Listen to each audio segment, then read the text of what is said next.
Hello, everybody. I'm Lindsey Nelson here with some of the National League champion New York Mets. Rusty Staub, Tug McGraw, Willie Mays, Cleon Jones. We're going to talk about how the New York Mets won the National League pennant and how they're going to do in the upcoming World Series. August 30th is fairly late in the baseball season, and on August 30th, the New York Mets were in last place in the Eastern Division of the National League. Rusty Staub, how in the world did the New York Mets win the pennant? Well, Lindsey, I think when we went into September, for the first time we had everybody that was supposed to be in the lineup. Buddy was back, Cleon was back, Grody was back, I was healthy. Pitching was doing great. We were getting some startling performances by our starters, and between Tug and Parker, I don't know who could have done a better job down the stretch than our relief pitching did. I think you saw 25 people just gel so well over a 30-day period that we just played great. Nobody else did, and that's why we won. Willie Mays, you came in with a winner. In 1951, you came in with the Giants as a winner. You announced your retirement. You're going out with a winner. That's got to be a pretty good satisfaction to you. Well, I think it is, Lindsey. I think the most important thing is that the young kids found out what it means to be a champion. I think they went out every day knowing that they have to do it themselves. And I was more proud of them than I was myself. I want to go out on a winner, but still, I think they learned something this year that a lot of champions have to have. That means playing together. When one guy is hurt, everybody has to pick up each other. So, to me, if we can go on and win everything this year, that would be a little more add-on to my collection. So, I'm very happy about it myself. Right.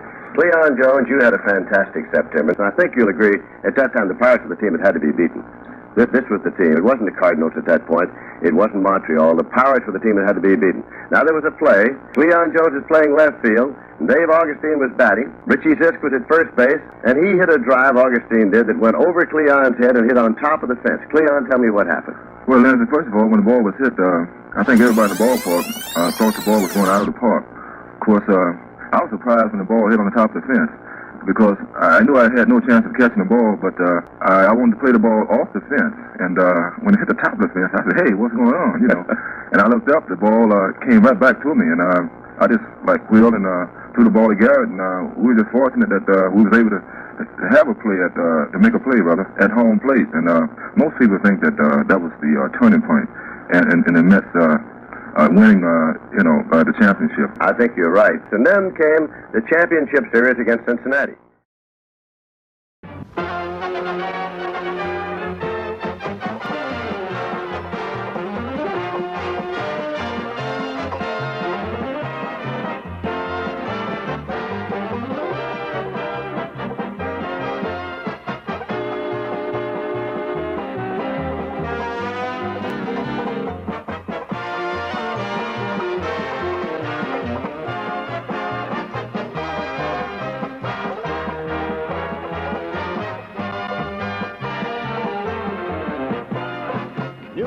Baseball is brought to you by Rheingold, the natural beer with no additives. Rheingold knows how you feel about beer. This game is also brought to you by Manufacturers Hanover, the personal loan bank. By Getty, the company that gives you more for your money. And White Owl, the most famous name in cigars, with a size and shape to please every smoker. When we say we're going to get you, we get you. Hello, everybody. I'm Lindsey Nelson, along with Ralph Carter and Bob Murphy here in Cincinnati, Ohio, for the start of the championship series to settle the pennant in the National League. It was fair with the 4 o'clock starting time. The sun was going to be a real problem here, and it would be a tough time for the hitters. That has been eliminated. It's an overcast sky. We're also playing on artificial turf, so it should be a real good ball game. And the starting pitchers in today's opening game. For New York, the man with the lowest ERA in the league, the most strikeouts, a strong Cy Young candidate, Tom Seaver. Jack Billingham, 19-10 for Cincinnati. It's the best 3 out of 5 series, 2 games here back in New York for whatever else is necessary. We're just about ready for the start of the game between the Reds and the Mets. Here's the lineup in batting order now for the visiting New York Mets. Leading off and playing third base is Wayne Garrett. Batting second, the second baseman, Felix Millan. Batting third in right field, Rusty Staub. Hitting cleanup at first base, John Milner. Batting fifth in left field, Cleon Jones. Batting sixth and catching, Jerry Grody. Batting seventh in center field, Don Hahn. Batting eighth and playing shortstop, Bud Harrelson. Batting ninth and pitching, Tom Seaver. For the Cincinnati Reds, line up in batting order. Pete Rose in left field leading off. Joe Morgan at second base, batting second. Dan Driesen at third base, batting third. Tony Parrish, the first baseman, batting fourth. Johnny Bench catching and batting fifth. Ken Griffey in right field, batting sixth. Cesar Geronimo playing center field. Darrell Cheney, the shortstop, and Jack Billingham, the pitcher. Wayne Garrett is up to lead it off. He's hitting .256. The first pitch is in for a called strike. Garrett has 16 home runs and 58 runs batted in. Wayne Garrett, third baseman of the New York Mets. Here's Billingham, 2-1 pitch. On the ground, and it hits the bag and bounds out on the right for a base hit. Run down by Morgan, and so it is a single. A single for leadoff man, Wayne Garrett. Felix Millon's at the plate. He's hitting .290. 3 homers and 37 runs batted in. Round the butt, pushes the ball to the right side. Perez will have to play it to Morgan covering in time. Garrett goes to second. Sacrifice goes 3-4. If you're scoring, there's one man out. That will bring up Rusty Staub. Staub is hitting .279, 15 home runs and 76 runs batted in. Here's a 3-1 offering. Miss Lowe walked him, so their runners first and second. Staub to first. Garrett holds at second, and John Milner's coming up. John Milner's hitting .239, 23 homers, 72 runs batted in. He was in a late season slump. But manager Sparky Anderson of the Cincinnati Reds pointed out this morning that John Milner is a man that the opposition must fear because, as Sparky put it, he can put you in a hole with one swing of his bat.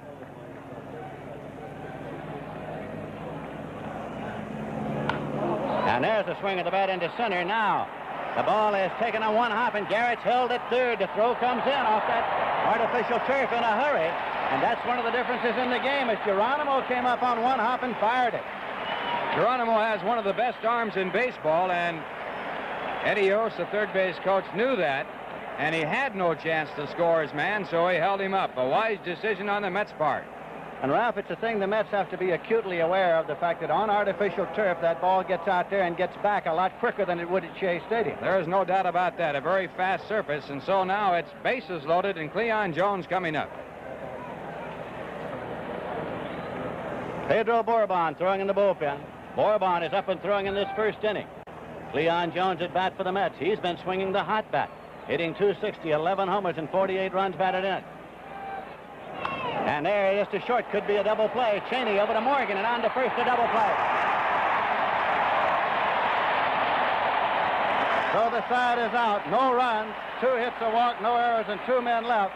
And in the middle of the first inning, the score is the Mets nothing, and the Reds coming to bat. Tom Seaver will pitch to that lineup.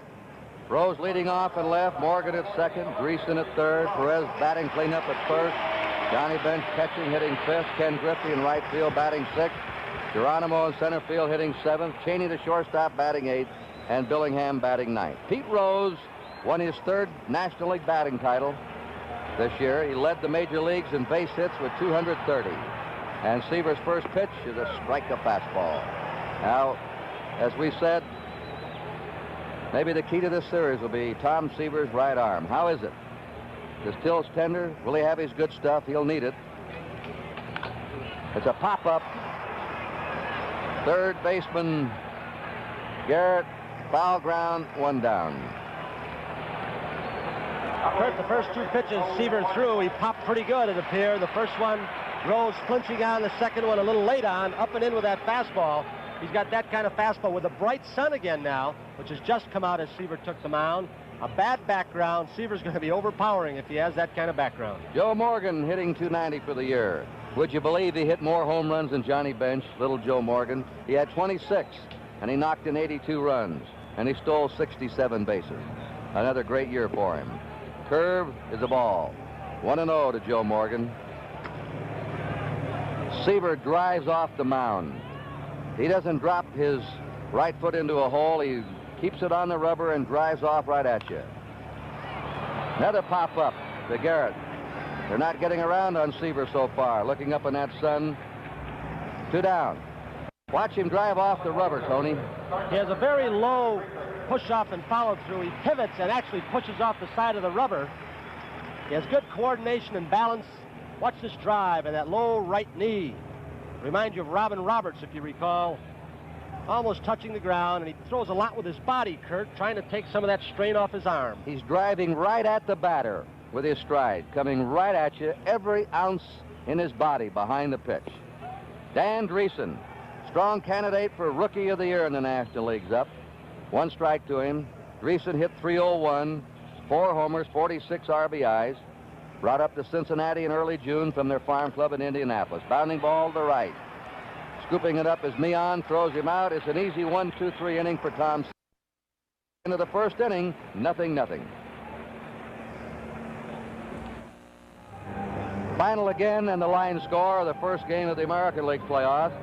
Jim Palmer, superb. 5-hit shutout. Didn't get his exact strikeouts. We were busy up here in the booth. I think at least 12 he had. I know he struck out 6 the first 2 innings. So Baltimore goes 1 up in Oakland. Right here we're in the second inning, and 31 years old today is Jerry Grody. Now at the bat. Grody hitting .256 for the season, 1 homer, 32 runs batted in. Grody's an underrated catcher, I think, Tony, in some quarters. Good arm. He's a very good catcher defensively. Ball 1-1. Kurt, and Yogi will be the one to tell you how important he's been. Statistics don't tell his true value. He's thrown out base runners. He's gotten a lot of big hits, and he's played well defensively since coming off the injured list. 2-1. I want you fans, and Tony will tell you, to study this pitch coming in, this next pitch. Out of that bright sunshine with the sun hitting the background, coming into the shadows. The trouble is, you can see the ball, but it's the spin of the ball that you have trouble discerning. Kurt, bad pitches, hanging curveballs can become effective on days like this because you lose it. The ball is dark. It's difficult to tell changes of speeds, and you cannot see the rotation by the seams. He lifts the 3-1 pitch into center field. Geronimo puts it away, and we have 1 down. Don Hahn will be the next batter for the Mets. His average is .229, 2 homers, 21 RBIs. He swings hard right from the heels, but he doesn't usually hit the long ball. He's out on the outside corner with a call strike. 2 down, nobody on. And Bud Harrelson coming up. Harrelson missed 8 weeks of the season. And, of course, when he came back, Staub, Jones, all of them got together. They put it on then. Bud Harrelson. Ball 1. Inside, 2-0. 3-0. Billingham's behind him.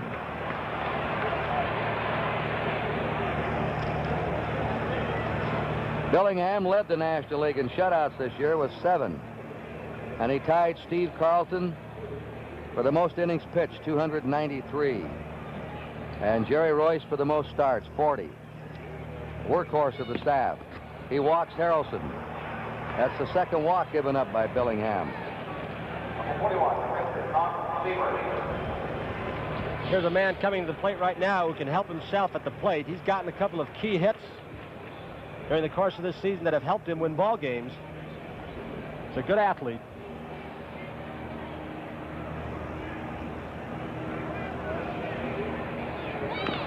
Fouls it away. 1 ball, 2 strikes. Let's take a look at the coaches for the New York Mets. Eddie Yost, the walking man when he was with the Washington Senators, coaching at third. Roy McMillan, a brilliant defensive infielder, is coaching at first. Texas boy. There's a fly ball. That may drop in. It does. It's going to the fence. It's going to score Bud Harrelson. And the Mets take the lead 1-0 on Tom Seaver's double to left center. Appeared to be a breaking ball that hung high and inside. Seaver just tomahawked it. A big bad pitch out of the strike zone, and with the speed that Harrelson has and a good jump off first, he scored. So the bottom of the order hurt Billingham. He walked the number 8 batter with 2 down, nobody on, and then gave up a double to Tom Seaver. And the Mets grabbed the lead. 2 down, that's right, Tom. They're the Cincinnati Mets wives, I believe. Pretty jovial at this time. Traveled along with the club to Cincinnati. Seaver's at second, 2 outs. Top of the order, Garrett up. Garrett hits a slow bounder to first to Perez. Easy play. The Mets are retired. 1 run, 1 hit, no errors, 1 left. At the end of an inning and a half, Mets 1, the Reds nothing. Last of the second inning, Tony Perez, Johnny Bench, and Ken Griffey will be up. When the Reds put Perez in the cleanup spot, they started to move. He had a big last half of the year. Wound up hitting .314, 101 RBIs, and 27 homers. Tom Seaver's pitch. Breaking pitch is hit to Garrett at third. Garrett throws him out. Garrett to Milner, and we have one away in the last of the second. Johnny Bench up.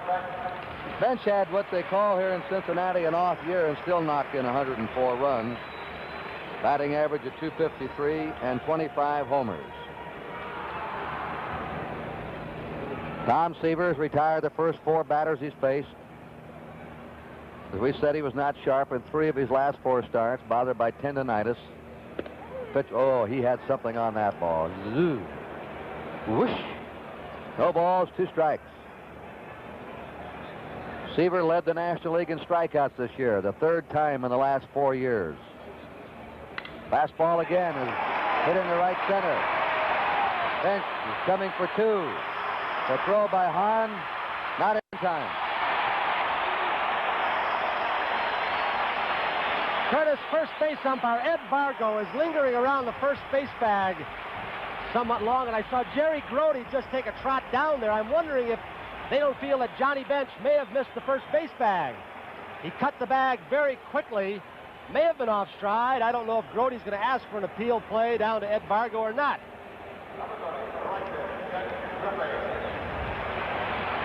Here's another of the young players that the Reds brought up that have helped them to their Western Division championship. Ken Griffey, who led the American Association in stolen bases. He can fly. Griffey hit .384 in 86 times at bat with the Reds. Ball 1 to him. He's hit. He's hit now. Hit him on the right leg, Kurt. He appeared to be taking all the way. And the Seaver breaking pitch inside surprised him. But the Reds have got something going. Seaver's had trouble with the Reds in his National League career. Geronimo, a .210 batter. Inside for a ball. Right by him. A fastball. 1-1. Fastball again. 1 ball, 2 strikes to Cesar Geronimo. Kurt, Seaver is throwing small baseballs right now. His ball is just exploding. Bench at second, Griffey at first. 1 out. Struck him out. The ball sort of tailed. I think he turned it over a little bit and it tailed away from the left-hander. Throws that fastball across the seams that'll rise, and then he'll go with the seams and turn it over a little bit, and it really sinks and runs away from the left-handed hitters. Darrell Cheney, he's the weakest hitter in the Cincinnati lineup, batting .181. No homers, 14 RBIs. The Reds won despite losing their shortstop, Concepcion, who was having a tremendous season. Broke his ankle in July, and of course, he's through for the year. 1 strike to Cheney. Been working out, starting to jog again now. He'll be back next spring. Strike 2, no balls, 2 strikes to Darrell Cheney. Kurt, if Seaver has stiffness in his shoulder, as he has complained of in the past 4 starts, and is not showing now, it remains to be seen when he gets to that 6th, 7th inning, if the effects of 290 innings this year and a lot of innings in the past 5 will affect him. Struck him out on 3 pitches. Seaver went to work and blew Geronimo and Cheney out of there. No runs for the Reds, 1 hit, no errors, 2 left. At the end of 2, the Mets won, the Reds nothing.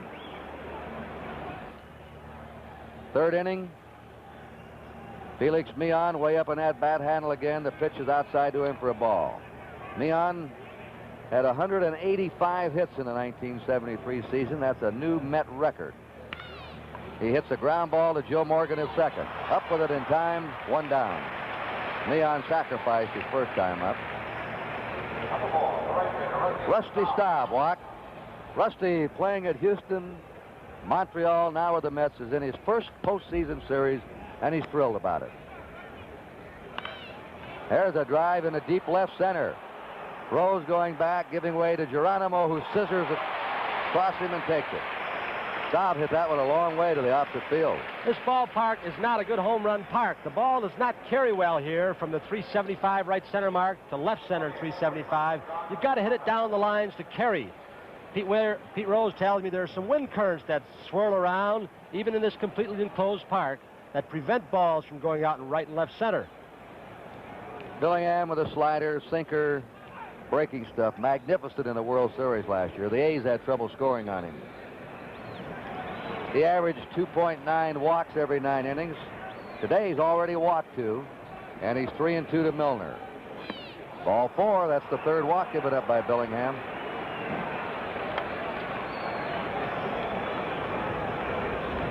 Would you say, Tony, the playoffs present even more pressure to these players in the World Series? No doubt about it. From a strictly economic viewpoint, it puts a lot more pressure on these players because there's a lot at stake. 1 ball, 2 strikes to Cleon Jones. John Milner at first, 2 down. 3rd inning. Strike 3 on the curveball. 2nd strikeout for Billingham. No runs, no hits, no errors, 1 left. At the end of 2.5, 1-0 New York. Cincinnati manager Sparky Anderson, before the game, we asked him for a capsule summation of his team going into this championship series. Tony, this is a very healthy ball club right now. It's at full strength.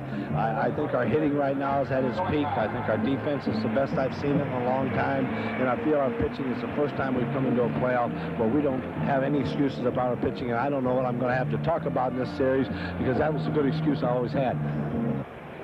Sparky Anderson, who is now in his 3rd playoff in the last 4 years, has Billingham up at the plate for him, the pitcher, a weak hitter, batting .065. 1 man is missing. Sad to see that empty locker in the Cincinnati dressing room. Foul ball. Bobby Tolan, who finally was put on the inactive list by the Reds. And one of the reasons they said was lack of interest by Tolan. We talked to Sparky Anderson about it, and he said, I think Tolan got frustrated this year. His pride was hurt, and he just got all mixed up. He was a star here 2 years ago with his club. Billingham waving for the 3rd strikeout in a row by Tom Seaver. And up now is Pete Rose. He fouled out his first time up. We're at the top of the Red batting order. Probably the Reds have the 2 best table setters in the business in Rose and Morgan to get on base and set things up for your big boys in the middle of the lineup. Mets are ahead 1-0. Curve is hit in the air to left field. Cleon Jones, it's slightly overcast now, and he doesn't have that bright sun to look up into. 2 down. Joe Morgan has popped it. You've got a great chance to beat the Reds when you keep Rose and Morgan off the bases. So far, Seaver's done that. You've seen the game of the week many times where we showed Morgan with his little chicken wing flap. Watch him now flap that left elbow. And he hits that one in the air to right field. Rusty Staub moving in.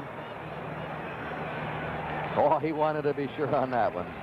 1, 2, 3. The Reds go out in the 3rd. At the end of 3, it's New York 1, Cincinnati 0. 25. And now a program note from NBC. How to get a 70-year-old man hired as a department store office boy is a problem facing Diana Rigg when she stars in the next episode of Diana. Monday night, 8:30 Eastern Time, right here on NBC. 4th inning.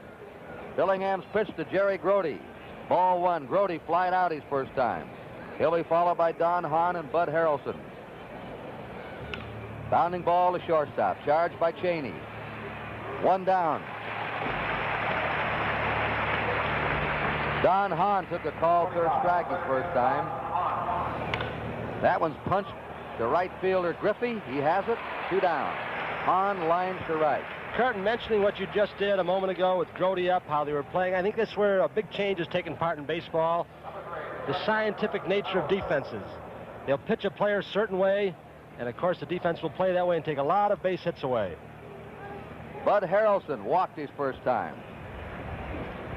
What a lot of successful pitchers do is they'll shoot at that outside part of their play with their breaking ball and fastball, but keep the hitters honest inside, most of the times out of the strike zone. Big hopper to Joe Morgan. 1, 2, 3 innings for Bellingham. At the end of 3.5, New York Mets 1, Cincinnati Reds nothing. Watch Johnny Bench go to bat for a better way to shave. I've always liked the convenience of electrics, but none of them I tried got close enough. Until the Schick Flexomatic. Look at that. Look at all that beard. This Schick Flexomatic gets closer than any electric I've tried. Johnny's right. It feels blade close because the head is super thin and comfortable because it flexes. Yeah, it even feels smooth under here. You ought to get the Schick Flexomatic and find out how close an electric can shave. The World Series will open a week from today in the American League City. If it opens in Baltimore, it'll be on at 1:30 Eastern Daylight Time. If it opens in Oakland, it'll be 3:30 Eastern Daylight Time. During the week, the weekdays, we'll have 3 night games in the middle 3 games. And preceding all of our World Series telecasts, we'll present the baseball world of Joe Garagiola.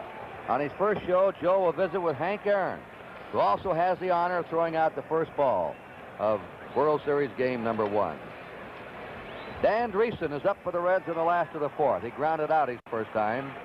Seaver starts him with a breaking pitch, high and away. Dreesen has had trouble with the Mets. 1 hit in 23 times this year. The only club he hasn't hit. Fly ball into left field. Moving over is Jones. Coming on. And a drop. Harrelson whirls it back in. Drop between Harrelson and Jones. Kurt, I'm not certain, but I think Jones may have had the first kind of trouble. Look at the sun glaring off his glasses. He knew Buddy Harrelson was coming on strong. He went a long way. Buddy didn't hear him, so he kept going. The ball just skittering off the edge of his glove. But I think that Cleon momentarily may have lost the ball in that rough sun, this left field park. There you can see the shadows. Oh, the pop fly double to left by Dreesen. First time the Reds have had a leadoff batter on in an inning. And Tony Perez is up. That's the third baseman, Wayne Garrett, playing wide of the bag. There's a fly ball to right. Tagging is Dreesen at second, but he's not coming. A stop puts it away. 1 down. Perez was trying to get that man over by hitting to right field, but he couldn't do it. Johnny Bench doubled to right center his first time. And here's a man in talking to Tom Seaver before the workout yesterday said in any clutch situation he's going to pitch around Johnny Bench. Said I don't fear him, he said, but if I have an opportunity to in a tough situation, I'm going to pitch very carefully. You can see Seaver right then look over to the on-deck circle. Who's the next hitter? They're deep and straight away for Johnny Bench. Dan Dreesen at second, 1 out. High, hard one for strike 1. Yogi Berra said, somebody bring me in the halftime score of the University of Massachusetts.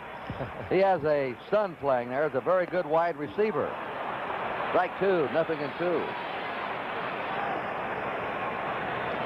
Tim Berra. And Yogi says he's a professional football prospect. No balls, 2 strikes. Boy, he got him. That's the way Jim Palmer was throwing today in the first couple innings. That rising fastball. 2 down, 4 strikeouts for Tom Seaver. Dan Dreesen to second base, and Ken Griffey is up now. Griffey, born in Donora, Pennsylvania. Another baseball player came out of that town that honored the major leagues. A long and brilliant career. What do they used to call him? The Donora Greyhound. Stan Musial from Donora, Pennsylvania. Ken Griffey was hit by a pitch ball. A strike. I was talking to Pete Rose there around the batting cage, and he said, Kurt, watch this fella carefully. He's young now, but he sort of reminds you of Wes Covington. He can hit with power to all fields, and he can run faster than Covington. And you never know, he was the 29th selection in the '69 free agent draft. It wasn't rated real high, but He's going to be a ball player here. I think watching Seaver's delivery is very interesting. When he perches on that right foot, he's almost hanging in the air until he makes that thrust toward home plate. Watch him. That's a good word, thrust. Driving right at the batter. Seaver struck him out. No run, 1 hit. Greason led off with a double, was stranded. No errors, 1 left. At the end of 4, 1-0 Mets. Hi, I'm Johnny Bench. Of course I love to play baseball. That's why I chose the profession. Baseball is a healthy game full of fun and excitement. It also has its fringe benefits. A player doesn't last forever, and baseball has helped secure my future by giving me an opportunity to be involved in business ventures and to have my own syndicated television show. Baseball is a great career. The preceding announcement was made on behalf of Major League Baseball. Let's watch again Tom Seaver on the last pitch thrown to strike out Ken Griffey. In a mini clinic that we filmed early this spring with Tom, he did one of the best analyses of pitching fundamentals that I've seen. At a high knee kick. Now that low follow-through, you can see all the effort behind it. Look at that follow-through position. In the event the ball is hit directly back at him, he puts it all together, doesn't he, Kurt? 1 ball, 2 strikes. Struck him out in a curveball. 1 down. Dillingham appears to be settling down. He's retired 5 in a row. Wayne Garrett, single and grounded out. We pause briefly for station identification. This is the NBC Television Network. WNBC TV, New York. Sharply hit ball to Joe Morgan. He makes the play, and they're 2 down. In the top of the 5th inning, this is Kurt Gowdy and Tony Kubek from Cincinnati. Man at second base in your picture now, making the play on the 1-hop line drive, just getting in front of it.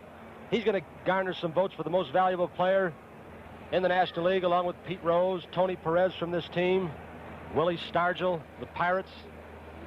He can hurt you in a lot of ways, that man. Stealing bases with power. Meehan sacrifice, grounded out. Tomorrow you'll watch a pro football, Major League Baseball doubleheader. There's a fly ball in the left field. Rose backing up. Sides out. No runs, no hits, no errors. Nobody left. We've gone halfway. The New York Mets 1 and the Cincinnati Reds nothing. Yogi Berra, the manager of the New York Mets, had some comments before the ball game about his team going into this championship series. Well, the last month, Tony, I got to say, Garrett's done a tremendous job. Jonesy's done a good job. Bud House and Jerry Grody. My main man is not hitting is John Milner, and I just hope he could get started here because he's our home run threat. Yogi Berra, size up of his ball club. They're running polls in New York City to see if they should fire Yogi in July. Geronimo struck out his first time. That's a strike. That reminds me of the famous time that they fired Bing Devine as general manager, and Johnny Keane was supposed to be out, and the Cardinals rallied and won the pennant against the club you played on, the Yankees. Right. Base hit by Geronimo to right field. Each team now has 3 hits. Karen, this is the time in the ball game where Tom Seaver, if the effects of 290 innings and that stiffness in his shoulder are going to tell. Well, the Reds led off with a double in the 4th but couldn't score. Now they have Geronimo at first. Darrell Cheney's up. He struck out his first time. They're playing in tight at 3rd. Wayne Garrett, Milner's ready to charge from first. And they had him going for it. Strike 1. Fastball buzzes through. No balls, 2 strikes to Cheney. Cheney's gone. Seaver's just overpowered him on 6 pitches. Strikeout number 6 for Tom Seaver. Seaver led the National League with the lowest earned run average, 2.08. And to show you his greatness, that's the 3rd earned run average title he's copped in the last 4 years. He's won the strikeout crown 3 of the last 4 years. You know, the Reds make no bones about it. They say Seaver's the best pitcher in the National League. Every player in the team. 1 out. Ball one, Billingham squaring away. Billingham struck out his first time. You have Rose on deck. The Mets are defensing against the bunt. They'll have everybody moving, charging at the corners, pitcher charging, catcher going out, shortstop covering second, second covering first, and the outfielders on the move to back up. 1 ball, 1 strike. Kurt, the Reds have said that Seaver might be the best pitcher in baseball in the National League, but they also say that they do not have the best pitching staff. They feel they have the best pitching staff in the National League. Tried to bunt and missed. 1 ball, 2 strikes. You're going to get some arguments over in the American League around Baltimore. They think Jim Palmer's the best. Yeah. Oakland's got a few. Let's just say I like Catfish. that. Would you like to have both Seaver, Hunter, and Palmer on your staff? Would you throw Nolan Ryan in for me, too? 1 ball, 2 strikes. And he bunts on the 3rd strike. Miller makes the play to Meehan, a sacrifice for Billingham. So that sets it up for Pete Rose.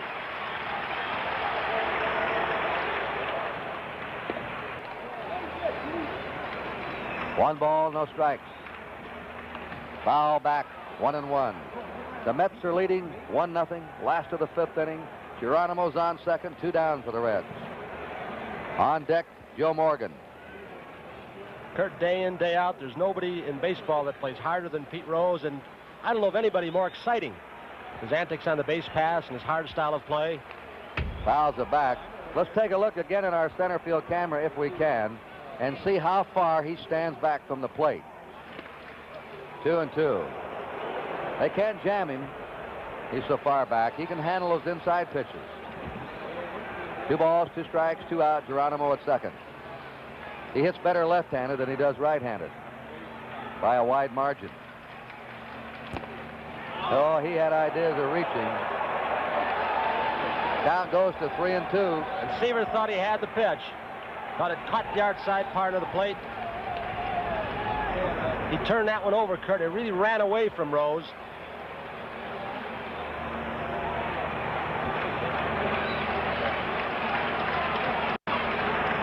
Three and 2 pitch. Strike 3. Rose is caught looking. 3 times in a row, Seaver has nailed Rose. No runs, a hit, no errors, 1 left. At the end of 5, 1-0 Mets. We're in the 6th inning now at Riverfront Stadium in Cincinnati. Here you see an umpire at third and an umpire, Bruce Fromming, down the right field line. We have 6 umpires in the game. And Billingham's first pitch to Rusty Staub is ball 1. Staub has walked and flied out. That's hit sharply to the box. Billingham has him, 1 down. 4, 7, 8 in a row now. Billingham's retired. The last hit he gave up was Seaver's double in the 2nd, which has scored the only run of this game. And a play like that Billingham just made is strictly instinct, especially off artificial surface. Just happened to have your glove there. John Milner hitting in the cleanup spot is single and walked. Ball 1 to him. And Miller is being played as a pull hitter to right field. A ball and a strike. Kurt, talking to Yogi before the ball game, he says part of the problem with Milner's slump, late season slump, is the fact he's trying to pull the ball too much. He's a better hitter when he goes to left center field with the outside pitch. Fouled away. Let's take a look where that shortstop's playing, Tony. Cheney's almost in back of second base. Now watch him. Center fielder Geronimo moved over toward right center. Especially dangerous to try and pull Billingham with that sinker moving away. That's a good pitch by Billingham. This fastball's a little quicker now than it was earlier. He throws that sinker ball a lot, Kurt, and several times today with 2 strikes on a hitter, he's come over the top with the seams and put a little more speed, a little more oomph behind the fastball, and he's caught some looking. Cleon Jones has hit into a double play and struck out. The 1-2 pitch. Curve is hit off the end of the bat to Joe Morgan. There's a 1-2-3 inning again for Jack Billingham. At the end of 5 1/2, it's New York 1 and Cincinnati 0. Tomorrow, 1 o'clock, football, baseball, doubleheader on NBC. You'll see either Baltimore at New England, Cincinnati at Cleveland, New York at Miami, San Diego at Pittsburgh, Oakland at St. Louis, Denver at Kansas City. Then after that, we'll have Game 2 of the National League Championship Series between the Mets and the Reds.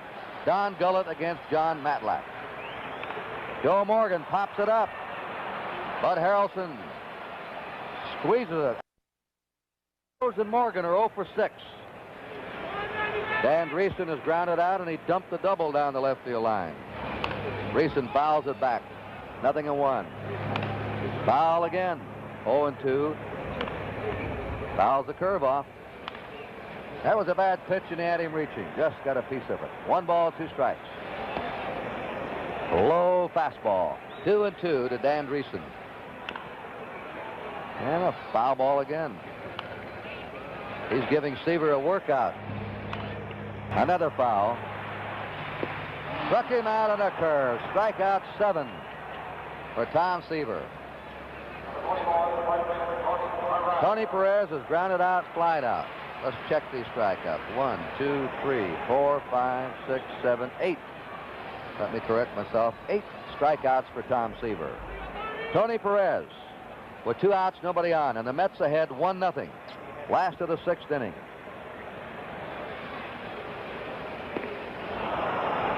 Swinging at that breaking pitch. 0-1. And Billingham's been just as good since the 2nd inning. Curve again, strike 2.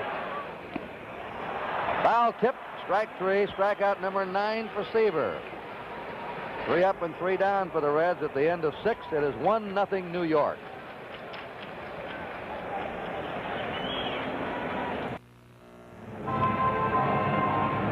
As we were telling you earlier, that's the inter-club result. Reds winning 4 games in each park this year. They play 12 games against a team out of their division and 18 against a team within their division. Jerry Grody would like to celebrate his birthday today with a base hit. So far he's failed. He's flied out and grounded out.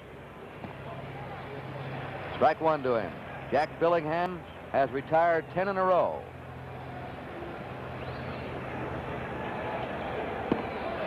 Strike 3.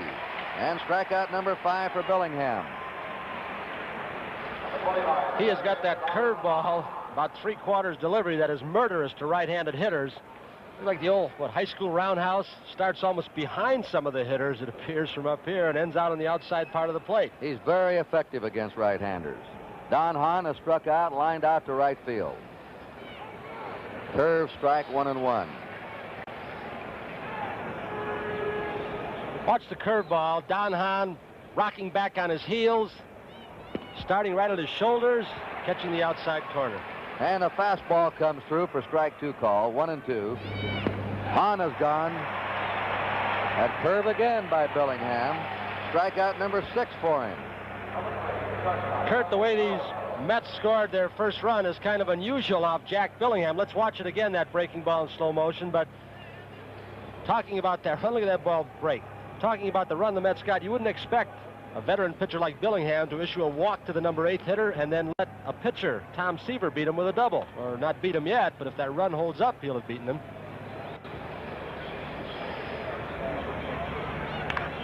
Ground ball to Joe Morgan. The Mets are gone in the 7th. Well, the old 7th inning stretch coming up here in sold-out Riverfront Stadium with a score 1-0 New York.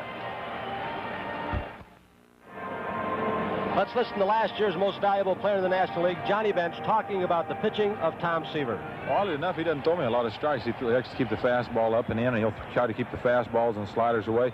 And he will mix in an occasional off-speed curve ball, off-speed slider. He's got great command of his stuff, and you don't know from one day to the next, one time he seems to the next, what he is going to throw you. But I know one thing. We'll be the first time out there, we'll know that he's going to challenge us how his arm really is, because if he does, he's pretty sound. We won't have to look for too much else the rest of the day. All right, Johnny Bench has analyzed Tom Seaver.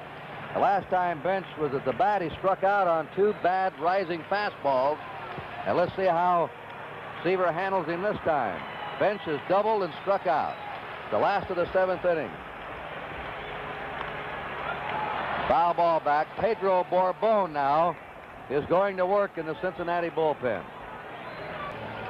Cincinnati's been shut out 8 times this year, tying Atlanta for the fewest times shut out in the league.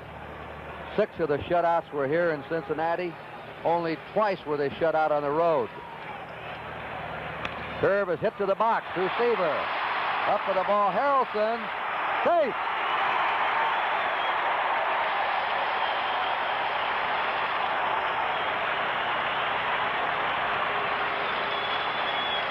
Buddy Harrelson had a long way to go as he was playing Johnny Bench well over into the hole at third base, and when Seaver just slowed it down a little bit, it prevented the ball from getting to Buddy Harrelson quickly enough to make a play on Bench. Here's a slow motion of Watch the play again. A good follow through, but just to the right of Seaver. He could not adjust himself. The ball hit off the end of the bat on the breaking ball, but just slowing it up enough. You can see the ball not getting quickly enough to Harrelson. There's a drive. What a play by Bud Harrelson as he robs Griffey of a base hit. There has been pretty much of the key to the Mets during their drive in September when they came from well behind to overtake the rest of the league. Yelling instructions now to his pitcher and the Meon, watch the bunt, watch the bunt. He's a leader in that infield. And he always seems to come up with a crucial play. Watch it again, a check swing by Griffey. Harrelson was playing about up the middle as Seaver made a good pitch, a sinker. The dive by Harrelson getting up to throw, but no chance to double Bench off. All right, Cesar Geronimo struck out and singled. Bench is at first, 1 out. The Mets are leading 1-0. 7th inning. Strike 1 to Geronimo. Strike 2 on the outside corner. Geronimo is the 10th strikeout victim for Tom Seaver. Larry Stahl is coming out to bat now for Cincinnati. Crosby goes to short when they hit for Cheney. Larry Stahl, left-handed batter.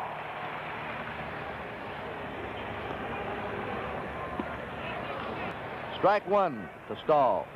Been ahead of the hitters most of the time. Strike 2, 0 2 to Larry Stahl. Strike 3, 11 strikeouts for Seaver. No runs, a hit, no errors, 1 left for the Reds at the end of 7. 1-0 New York Mets. New shortstop, Ed Crosby. They had tamed him from the Cardinals when they sent pitcher Ed Sprague to St. Louis. And in the 8th inning, Jack Billingham slips the strike over against Tom Seaver. Seaver has doubled in the only run of this game in the 2nd inning with 2 down. Harrelson, who'd walked and first scored on Seaver's double to left center. There's a fly ball in the center field. Geronimo waiting, 1 down. Billingham is now retired 14 in a row, 17 of his last 18, and yet he's trailing 1-0. He's not allowed a hit since the 2nd inning. Garrett at the top of the Met batting order has singled, grounded out twice, 1 out of 3. Fly ball to left field. Pete Rose will get under this one. 2 down. And now 15 in a row retired by Jack Billingham. Meon is sacrificed, grounded out, flied out. Ground ball drilled to shortstop Crosby. Throws him out, 3 up and 3 down, and Billingham, boy, he was something from the 2nd inning on. At the end of 7 1/2, 1-0 Mets. Remember, the World Series will open a week from today in the American League City. If it's in Baltimore, we'll be on the air at 1:30 Eastern Daylight Time on NBC. If in Oakland, we'll be on at 3:30 Eastern Daylight Time. We'll have 3 night games. When they switch cities to the National League, those will be in prime time, beginning at 8 o'clock Eastern Daylight Time. NBC again presenting the World Series across America and around the world now on television. Hal King, batting 186, 4 homers. They were big ones as pinch hits. Outside for a ball. He struck the blow that started the Reds on their way this year. The Reds have blown a 5-run lead to the Dodgers the night before in July. He came up with a couple of men on, last of the 9th inning, 2 out, hit a pinch hit homer, and the Reds started. Foul ball, 1-1. High and away, ball 2. 2 balls and a strike. There's Rose. He's been shut out 3 times. He's itching to get up there. 2-1. A check swing, 3-1. His fastball is obviously still moving, Kurt, as King almost went after it. Hal King is the last left-handed pinch hitter that Sparky Anderson had, should he try and make some more percentage moves with his hitters. From here on in, he's only got right-handed hitters. No action in the Met bullpen. Seaver behind, 3-1. That's strike 2. This is one of the few batters that Seaver's been behind on. When you're ahead of the hitter with the stuff Seaver has, you're in command. The 3-2 delivery struck him out on an outside fastball, a foul tip. That's strikeout 12 for Tom Seaver. I see now a left-hander putting a glove on in the Mets dugout, now walking down to the bullpen, a famous 45 in New York, Tug McGraw. Well, he didn't have a great early part of the season, but how he wound it up. And this morning he received word that his father-in-law died, and his wife had to fly out of Cincinnati this morning. Seaver apparently having some equipment problems. The right shoe, he may have torn it, dragging that foot that we showed you before the ball game. Cincinnati's drive was the longest. From the 1st of July on, they won 60 of their last 86 games. Imagine that, 60 wins and only 26 losses from the 1st of July on. The Mets didn't start their drive till August 27th. Then they won 24 of their last 33. So you really have 2 hot clubs coming into this playoff. Talk about the Mets being hot in September, but so was Cincinnati. Here's Pete Rose now. Ball 1 to him. Rose is fouled out, flied out, and struck out. Joe Morgan on deck.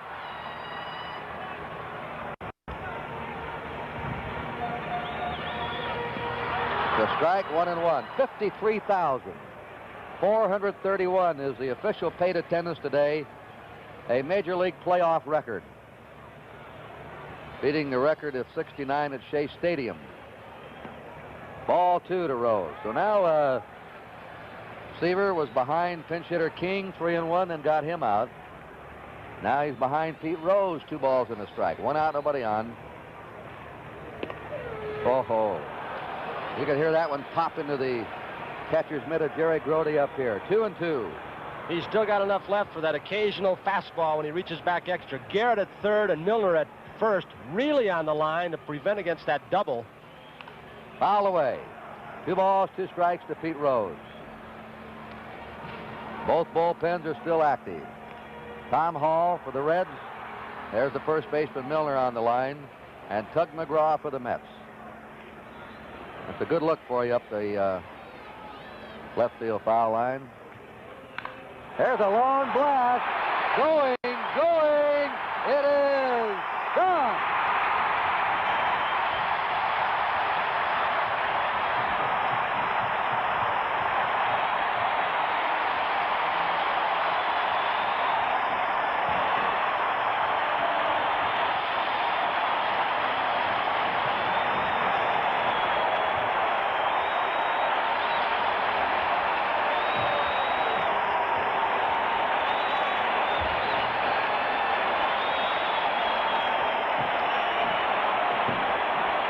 Pete Rose, who hit only 5 homers all year, drilled that one into deep right center, and the game is tied 1-1. Fastball about belt high inside, and Pete got all of it.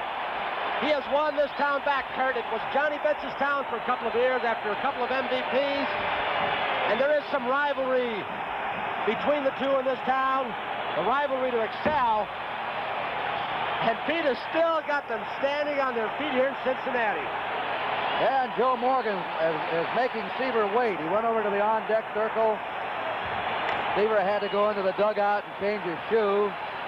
Might have disrupted him a bit.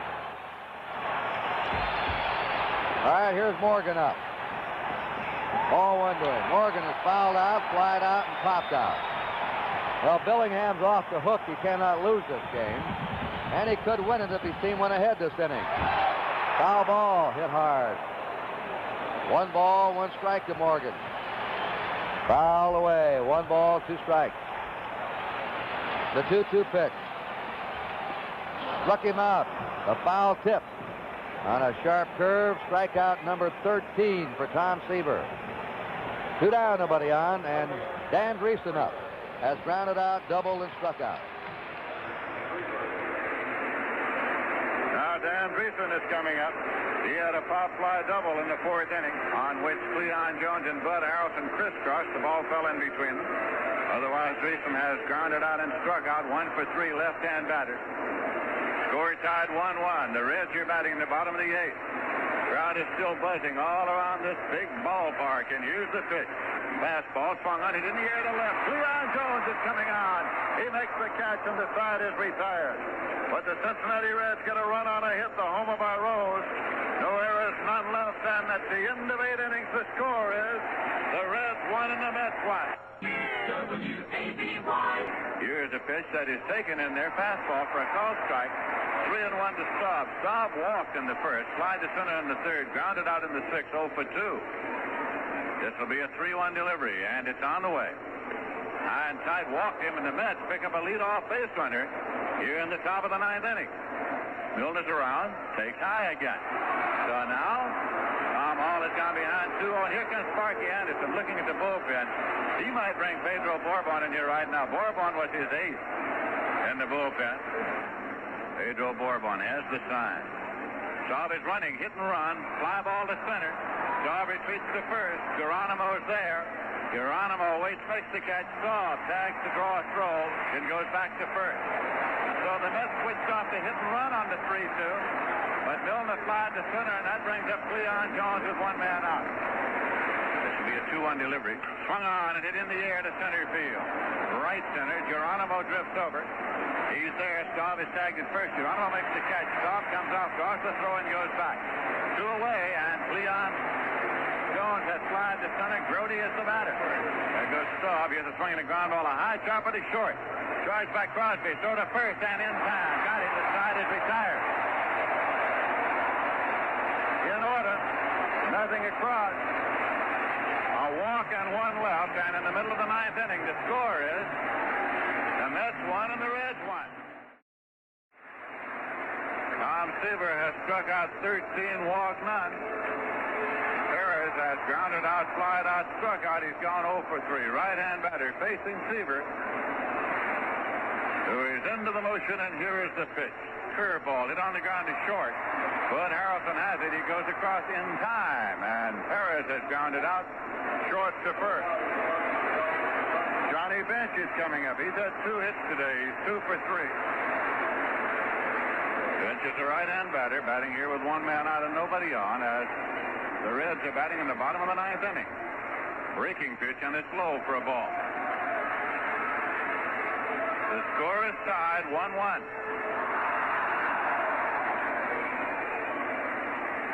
Here's a pitch. Swung on, hit deep to left. It's fair back. Going, and it is gone for a home run for Johnny Bench. The Cincinnati Reds win by a score of 2-1. Bench is rounding the bases. Seaver is almost at the dugout. Johnny Bench is hit a home run, and all the Reds are at the plate, led by Pete Rose, as Bench hits a 1-0 pitch out of the lot, and the Cincinnati Reds have won the game. They are jubilant at the plate as 2 home runs, 1 in the 8th and 1 in the 9th inning, won it for the Cincinnati Reds, as they have beaten Tom Seaver, and the Cincinnati Reds take a lead of 1-0 in the championship series. Then the New York Mets won the 2nd game. A fantastic job by John Matlack. Came back here to New York, and Rusty Staub got the long ball going. Tell me, Rusty, about the 2 home runs. Well, Lindsay, the first pitch I hit off of Grimsley, the first home run was a fastball that he got out over the plate. You know, you feel great about that when you can do that in the 1st inning, because, especially with our pitching staff, it just seems like they get such a tremendous lift out of getting a lead. But then the second one, they had brought Hall in to pitch to me, and he threw me a slider that kind of broke up and away to me that I swung at and missed, fouled off. Then the next pitch was a curveball, which I hit out. And when you see the way your teammates feel about it, you have no idea what it means to you inside. And then Jerry Kuzman takes over from there. The Mets are up 9-2 when the Reds' frustrations finally boil over. Ground ball hit down to first base. Milner has it, throws to Buddy Harrelson. One to first. Double play! And a fight breaks out. A fight breaks out. Pete Rose and Buddy Harrelson. Both clubs spill out of the dugouts. And a wild fight is going on. Jerry Koosman's in the middle of the fight. Everybody is out there. Buddy Harrelson and Pete Rose got into it. Rose apparently thought that Harrelson had done something in making the double play. Rose outweighs Harrelson about 35 pounds. And now, Buzzy Capra is in a fight. Capra is in a fight. Out in center field, another fight breaks out. Next inning, when Rose took the field, he was a target. Beer cups and the Coke cans, a whiskey bottle came down. They called us off the field, and Sparky said, we're not going to go back out there unless peace is restored. Well, peace was restored, but only after a New York delegation told the fans to hold their fire or the game would be forfeited. Today's scheduled American League playoff between Oakland and Baltimore was called off because of bad weather. In the National League playoff, the New York Mets beat the Cincinnati Reds 9-2. The Mets now lead 2-1 and need only one more to clinch the pennant. Today's game was marked by a brawl that caused the Reds to leave the field for 15 minutes. Here's a report. It seemed like nothing more than a routine ending to the Reds' half of the fifth inning. Joe Morgan grounded into a double play. While everybody watched the relay to first base, Pete Rose forced out at second, and Bud Harrelson, the Mets' second baseman, had a disagreement. Rose shoved Harrelson, and fists began to fly. Here's how Jim Simpson described the action. Rose went in hard, both benches empty. Rose went in hard at Harrelson. After being brushed back, he thought, now the Met bullpen is coming out all the way from right field. Now the Cincinnati bullpen is coming out all the way from left field. On the dead run. Rose thought he was brushed back. He went in. That's Pete being held back by Johnny Bench and George Sugar. Dick Kluszewski. Now out come the Mets from their dugout. They are still fighting. Trying to stop it. Umpires standing away from it. It took a while to restore order. Mets fans didn't seem to help. They pelted the field with bottles, paper, and just about everything else they could get their hands on. Play did resume, but then more bottles were thrown, and the Reds, led by Rose, walked off the field. They finally agreed to return after Mets stars pleaded with the fans to calm down. Play resumed again, and the Mets won it 9-2. They lead in the playoffs 2-1. Bob Jamison, NBC News. Jerry Koosman never loses his cool, and the Mets are just one game away from the National League flag.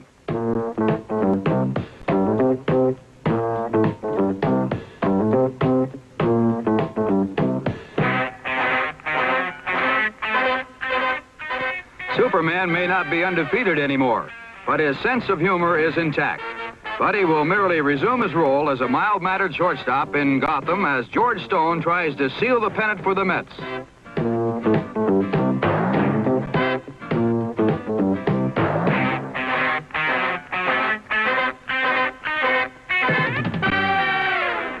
Sparkling defensive play highlights a tense pitcher's duel.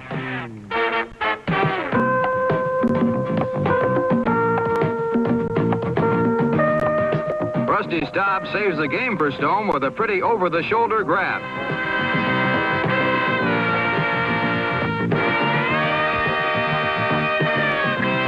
Then he saves it again for McGraw with this incredible catch.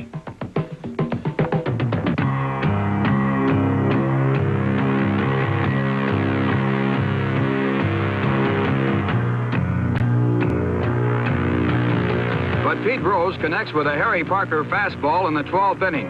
And the stage is set for sudden death in the 5th game of the National League playoffs. The Mets will have to do it without Rusty Staub. Rusty injured his shoulder on yesterday's play of the day.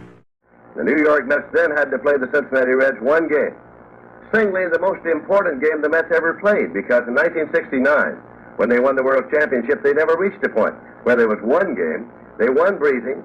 They swept Atlanta in 3 straight games for the championship series, and then won 4 out of 5 in the World Series. So that the one game against Cincinnati, the 5th game, was the biggest game the Mets ever played.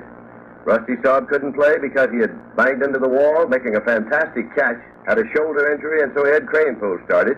Cranepool came up in the first inning and delivered a fantastic base hit. How does this happen? It's funny, Lindsay. He's got all the experience. He's a seasoned veteran. And, you know, he must have been really anxious to be able to get up there and be able to contribute and prove that he could still hit, you know, under any circumstances. And sure enough, he came through when the time was there. Now we're in the fifth inning, and Garrett led off for the double. And Wayne had a sort of a tough time in the championship series. He had a base hit the first time up. He'd gone 0 for 19. Delivered a pretty good base hit right there. Starting off with a double, you just can't ask for any more than that. Now the sacrifice is on, and Willie Mays, on, lays down the bunt. The play's made at third. What happened? Dreesen took that ball at third as though he thought it was a fourth play. What happened to him? Well, first of all, you got to remember he's a young player, right. And I think he didn't realize that you have to tag the guy. He thought it was a fourth play. Right. Cleon, now you're coming up. Score is tied. Tell me about the base hit. I wanted to hit the ball in the air and drive it, and I got the pitch I wanted, and I was able to hit it. So now, Yogi decides to go to his bench and bring up Willie Mays, one of the most dramatic moments in the history of the game as far as I'm concerned. But what about Willie Mays? What was he thinking at that time? Well, you know, I'm very emotional about a lot of things, Lindsay, but that time I blocked everything out. I don't know. When I play ball, I play ball like it's nothing bad in my way. And when I walk to the plate, I didn't hear anything. I understand that the people, you know, love me around New York, but my main thought there is, hey, you got to get this run in. That means they have to get 5 runs. And I was trying to concentrate on just hitting the ball rather than going up there saying, hey, they like me, I don't have to do anything. I wasn't concentrating on that. I was worried more about the run than I was, I guess, the people at that particular time. Seaver protects that 5-run margin into the ninth, and Felix Millian records the first out. Now the tension mounts for manager Yogi Berra and his Mets as Seaver tires and the Reds threaten.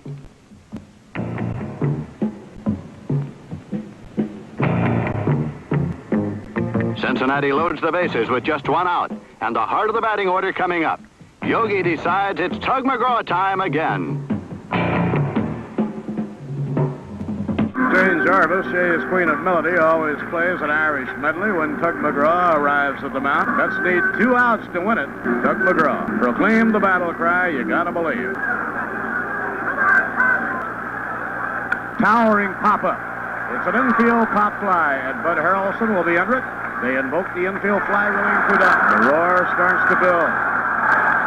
Ground ball down to first base. It should be the pennant. McGraw covering. It's all over. It's all over. Oh, look at McGraw trying to get into the dugout. He's having an awful time getting into the dugout. The crowd racing on the field. The New York Mets have won the National League Championship. That's a wild scene.